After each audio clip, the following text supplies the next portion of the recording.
Because if you really look at what it means, is that LIBOR, for people that don't know, is essentially the 16 biggest world banks. We're talking the financial elite, the people that we talk about, if you want to call them Illuminati, whatever you want to call them, that's where they come from. They're the people, those 16 world banks control the flow of money.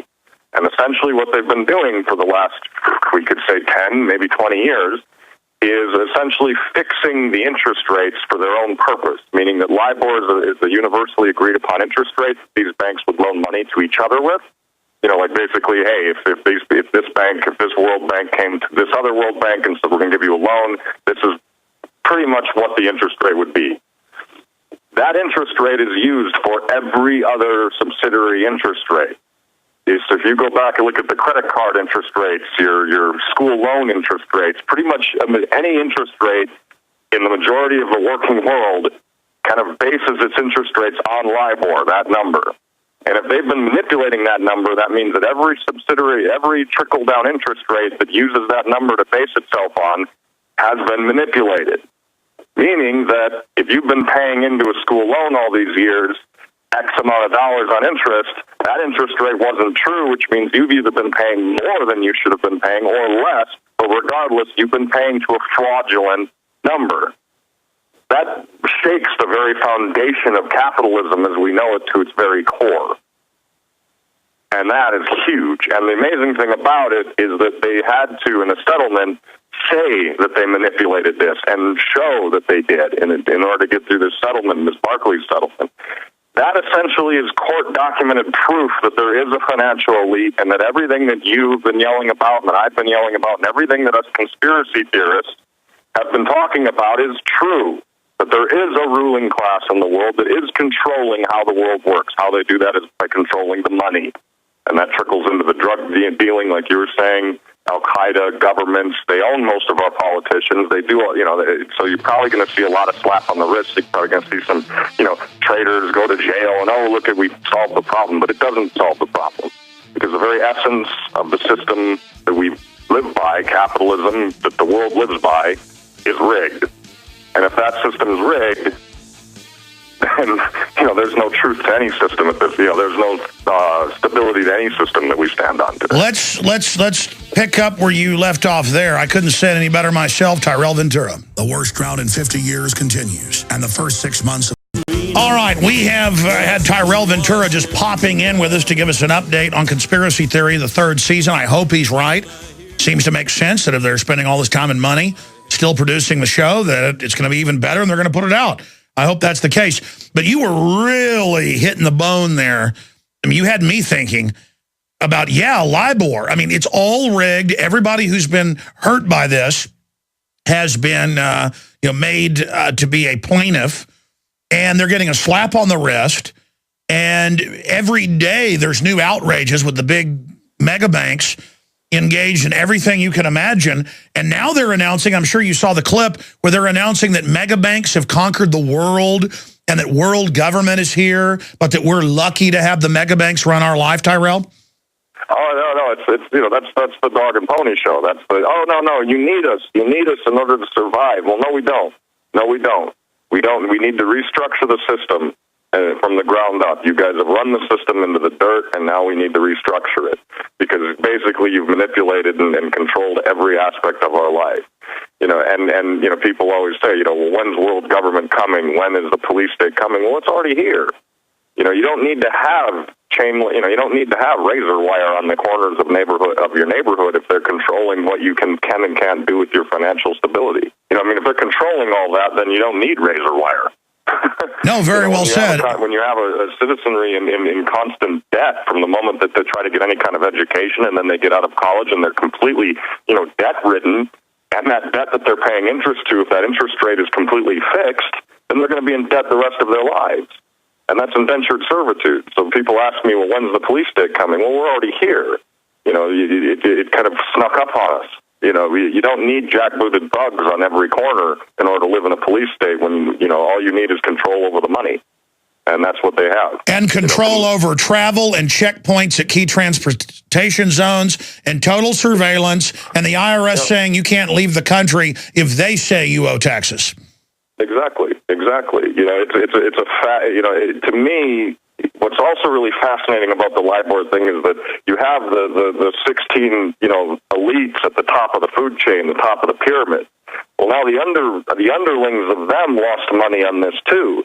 So now they're suing the upper crust. They're suing their masters, and now the masters are fighting back against them. So essentially, what you have is a very rare moment in time that the globalist elites are fighting each other and are all trying to steal. It's like the sharks are eating themselves. And so it's actually a very good time to get knowledge and truth out into the public sphere and to get people awakened to this kind of thing, because while they're busy fighting themselves, we might actually be able to make some really good change. Wow. We might be able to sneak up on them and make the changes we need to make this world a better place. Tyrel, the angles you take us in really are thought-provoking. I'll just do this here on air. As soon as you ever get good Skype hooked up, I'd like to invite you sometime to host the show. Anytime you'd like, man. I'll give it a shot. Why not? Oh, I'm honored to do that. You'll do more than give it a shot. No, that's what. No, I mean, I've thought that off air before, but that never made the point on air. I'm glad you brought that up, that this system is even destroying its underlings, and there is a lot of infighting within the power structure. This thing is not monolithic. We can beat it. Yes. The power structure, there's always a turnover. That's human nature. Every generation, there's a new generation that comes in and takes over.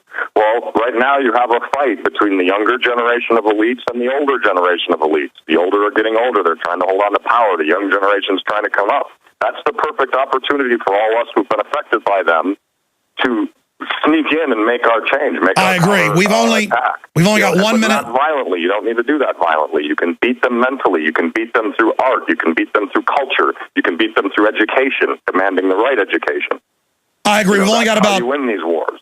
We've only got about 45 seconds left. I want to invite you back up in the next few weeks for a full hour. Give us the Facebooks, Twitters, stuff like that. And then briefly, you were telling me off air, an explosion of new filmmaking that's anti-tyranny right now in L.A. There is. There's a lot of underground independent filmmakers here that are fighting back against the corporate studio system, and they're making a lot of really great projects, from folks up in Minnesota that I know to folks out here. They're really starting to say, no, we're going to make movies about the police state, and we're going to make movies about what this world could be like. Why? Because us as artists, that's what we have to do to educate people. We educate people through fiction. They use fiction against us. We can use fiction against them. Give us the Facebook. Give us the websites. Jesse Ventura, the official Facebook page. We Ain't Got Time to Bleed. Those are the ones you want to check out for any Jesse Ventura news and things like that. They're updated daily. All right, great job, Tyrel. Great job. Talk to you soon. We're on the march. The empires. All right, I'm going to jam in a few phone calls real quick because I promised I would, and I appreciate you holding. Ahead of getting another guest on, a doctor, an expert on these things, to break down the incredible news coming out on fluoride and more. And we have another guest coming on right now. Let's go to Robert in Virginia, then James and others. Robert, thanks for holding. While I've been talking to our last guest, what is on your mind today from the comments I was making earlier? Alex, hello. Yes, sir. Hallelujah, I got through. First-time caller. Welcome. Okay, I have a very important question for you. I was wondering when you're going to get Pastor Lindsey Williams back on the show. He's predicting the end of the dollar by the end of this year. I was wondering if you got him lined up, and how much faith are you putting into his forward-looking statements? I would say in the past, about 98% of what he got from his sources was accurate. We confirmed it at Bilderberg. Now things are changing so much. I don't think his source has all the answers, even though it's the former CEO of a major oil company. Things are so fluid, but we've had a lot of folks want us to have Lindsey on, and some obviously don't. But we do need to get Lindsey Williams on in the near future. Okay, great. I also like to say, God bless 97-year-old David Rockefeller. God bless the possum, huh? There you go. All right, buddy. Anything else? No, sir. I was just wondering if you got him lined up to come on the show. David Rockefeller? No. Lindsey. I've actually talked to David Rockefeller before. Yeah, I know you did. That would be great to have him on the show, wouldn't it? It was beyond bizarre. It was beyond bizarre. But I don't have time to get into the whole story. But yes, thank you for the call. I appreciate those points. My whole life's been bizarre. But life is crazy. Life's an adventure. There's people that say life's boring. No, I don't know what planet you're living on. Let's talk to Jacob in Oklahoma, and then James. Go ahead, Jacob. Yes, sir. I'm here in Oklahoma. I just want to say one thing, including my other comment, that to the guy, the anonymous guy, he needs to go read Patrick Henry's speech and realize how long our founding fathers, which were 10 times the men of these macho, they've got a few guns, so they think they're going to take on the government, macho guys. Our founding fathers were 10 times the men that they are, and me too. And they, how many years? 10, 15 years they pleaded with words to the King of England. They didn't. People act like they just, they were hot-headed, and they were just ready to just fly off the handle and start a war. And before they got violent, because they were attacked, they stopped paying the taxes, they stopped putting up with stuff, and they started hanging posters everywhere. And they started, when somebody was a bad soldier or cop, they would take them and tar and feather them, which was quite a people died quite often when you did that to them because the skin would burn off. But the point is that they didn't just say, let's just go attack the police station because we're going to have a civil war. Let's go take over the Texas Capitol while they call in the army on us. No, they would go find the people that did something to somebody. They would go find them. And again, all I want is people shooting their mouths off about violence. Half the time are feds. Half the time they're really angry and ready to do something. If they just put that energy into waking other people up, we have the moral authority. We need to use it. And again, I have found most of the military is awake more than the general public, including officers. The police are more awake than the general public.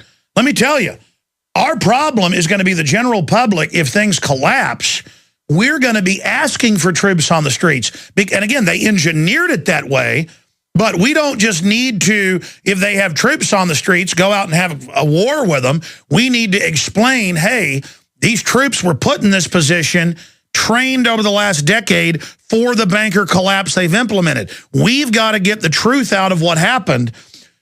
Again, so the globalists aren't just going to have troops come take our guns. They're going to collapse things first. All hell's going to break loose. When they come in to restore order, like Katrina, they're going to say you got to turn them in. That's how they're going to do it. There's not going to be communications in areas when they do this. And it will be a death sentence for the military. It's not going to be like New Orleans where there were still some people that got shot trying to take guns. And you try that in Texas or Alabama or Tennessee or Vermont. I mean, it's over. I mean, it's going to be. But again, we're not like macho wanting a bloodbath here. We're wanting to avert this. The globalists have this plan. We've got to defeat them. I appreciate your call. We've got to outthink them. We've got to have situational awareness of the real politic, not what we're being force-fed here by the corporate media. Listen, they aren't going to go much longer. Listen, with fixed Nielsen ratings, and I knew they were fixed, MSNBC's top shows have 1 million listeners. We have that many every hour or more, conservatively. It's made up. It is fake. The whole thing is fake. One more caller, because they've been holding so long, then I'll get to Max and Noel and Alice in Wonderland calling from Ohio. I thought that's in Kansas. Let's go ahead and talk to James in Missouri. James, you're on the air. Go ahead. Hey, Alex, thanks for getting me on. I'm a first-time caller. I appreciate you working me in here. I just want to also comment on the anonymous caller. First of all, it is kind of sketchy. I know that you said by his voice, he didn't really sound like he'd be a Fed or something, but anyone who's calling him by anonymous has something to hide. So, whatever it is he was hiding, I think it's almost quite obvious.